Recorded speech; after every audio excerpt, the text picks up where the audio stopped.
He tried to come in to clean our carpets. The following story, it's a cross-posted comment from a comment I made a long time ago on r/as Reddit, seemingly ages ago. My mom's dog, Punky, rest in peace, was a very sweet, loving dog. She was an emotional support dog, but trying to be a service dog for PTSD before she lost her leg.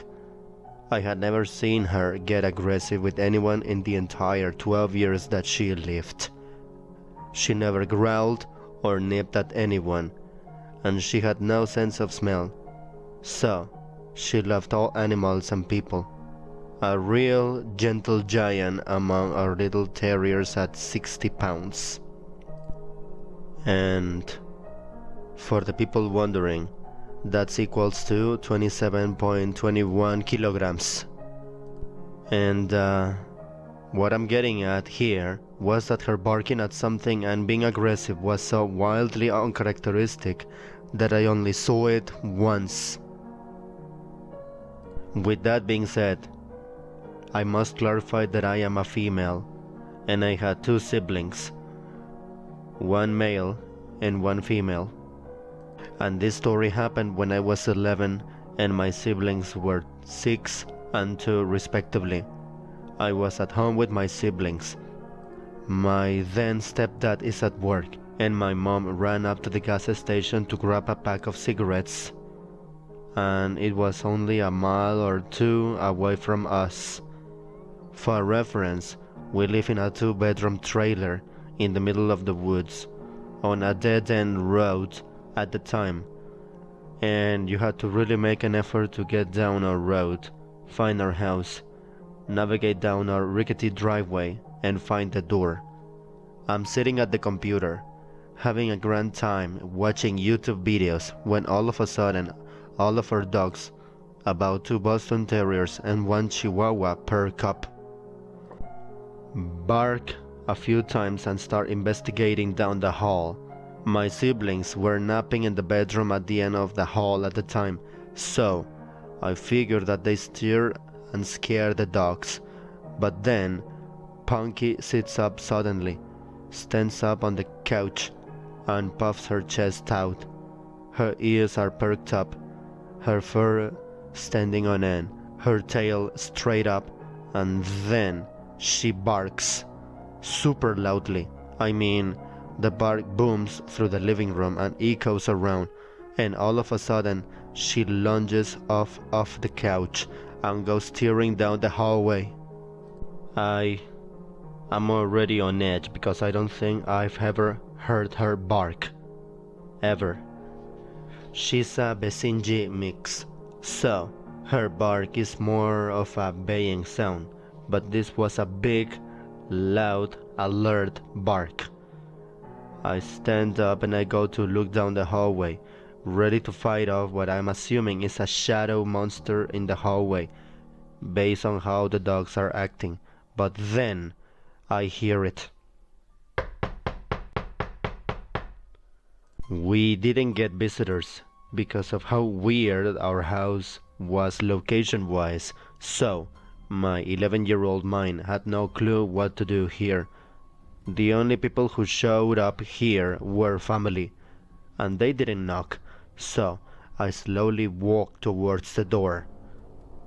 The knock drew the attention of the dogs, and they came running back down the hallway, all except for Punky, and I felt better with our 3 yappy dogs in the room with me, even if they were all the size of New York City sewer rats. I opened the door just a bit, and standing on our porch is the sketchiest man I think I've ever seen. I can still picture him perfectly. He was really thin. A tall man with dark hair and a sunken face, bags under his eyes, and his half-managed hair, sort of like he gave it a quick brush and then figured it was good enough.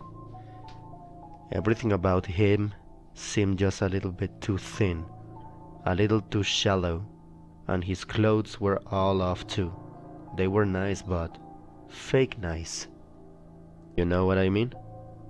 Like a clean, newer looking t-shirt and new jeans, but he had what looked like a suit jacket on. All his clothes were dark too, despite the fact that it was summer in Texas and the weather was definitely into the hundreds that day.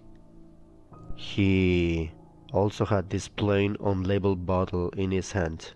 It looked like the label had been covered up and tapped over. I stare up at him in confusion because I definitely don't know this man, and I ask him what he wants. He smiles at me in this way that's way too fake, like this exaggerated and forced grin, and he spoke in the same voice retail workers do. Hey there, kiddo. I'm trying to sell this here carpet cleaner. He shakes the bottle at me. Mind if I come in to show you how good it works? Alarms are going off in my head because it just seems so off.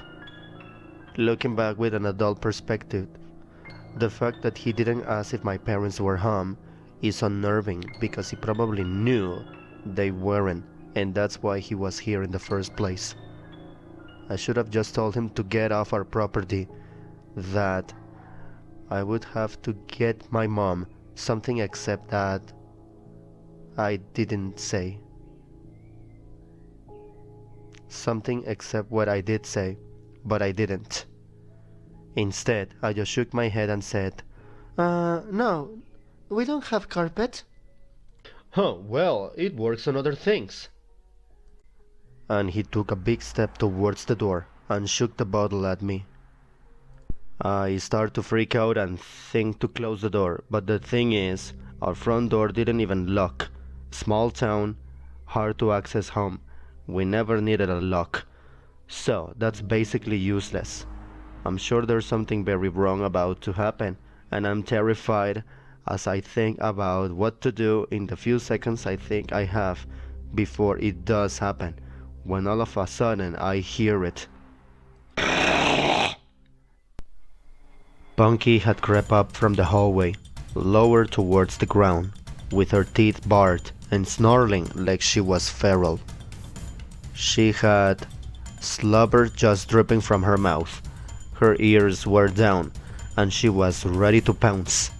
The guy hears it too, and as I look towards Punky, she tries to lunge past me, and I just barely catch her with my leg as she tries her hardest to duck past me and attack this guy. He freaks out and runs off the porch without another word, booking it down the driveway as I let Punky out along with the rest of our dogs, and they start chasing him. Our small dogs chase him down the driveway and stop about halfway, barking and jumping about, but Punky stops just on the porch and watches him with her ears perked, just staring in the distance until he disappears. I swear I saw someone join up with him running when he got onto the road. The second he disappeared, Punky's entire body language changed, and she went back to being the sweet dog I knew. No barking or growling, just laying around, mouth and throat covered in slobber still. I realize my siblings are still down the call, and I run to check on them. And when I get to the bedroom, my siblings were sleeping soundly still.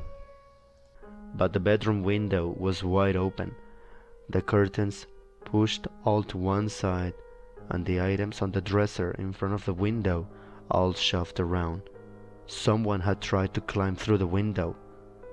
No doubt in my mind about it. From what I can gather, the bedroom window was visible from the couch where Punky was sleeping. So, I think someone was trying to climb through the window before Punky went after them and scared them off. And the man at the door was meant to distract me. They definitely didn't expect Punky, a bigger dog, because most of the time she was with my mom inside, while our small dogs were the ones who saw public eye more often. I don't know what they intended to do, but after my mom got home, she took all of us to my aunt's house, and on our way there, we saw the man walking up someone else's driveway. Men plural, because we watched a second one split off to wait by the road. So, to the two men apparently going door to door to sell their unlabeled carpet cleaner, I'd rather not meet again. And as for my dog Punky, she was kind of medium sized and she was black and white. The most important characteristic of her was that her eyes were totally straight and she had a mask of black and white in her eyes. You know, the usual. Two big black marks covering the eyes.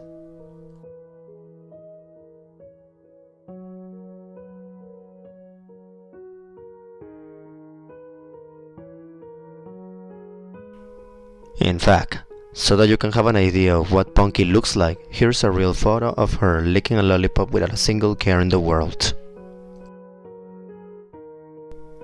For the people listening but not watching, she has two large spots on each eye, therefore it kind of resembles a mask. You will see that she's got erect ears, always still like a tall tree, proving that she's a mix of a Basenji, like the author described. The following gallery was provided by the author. These photos are real, just like the story you just heard. It is for this very reason that I would like to give Punky a proper tribute by taking a solemn look at this tiny gallery of real photos of this particularly heroic dog. Please enjoy while the music plays.